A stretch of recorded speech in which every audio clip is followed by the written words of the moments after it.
Finaal. Just, Aleksandr Ljah versus Peeter Sikk. Aleksandr Ljah ei ole minu teada sõitnud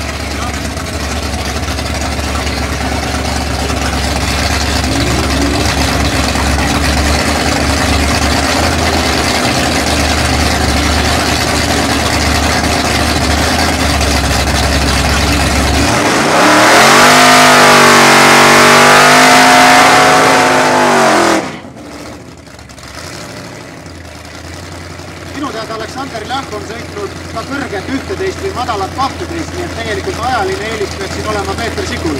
Kindlasti, jah. Aga muidugi mine sa tead, et jõudu sellel Aleksandr Ljahi autol on nagu kuttu.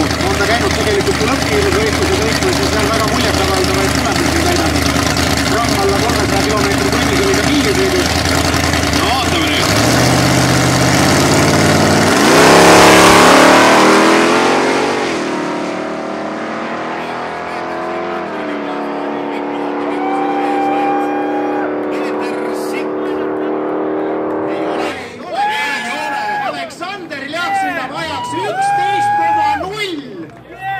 Ja Peeter Sikk saab teise koha 11,04.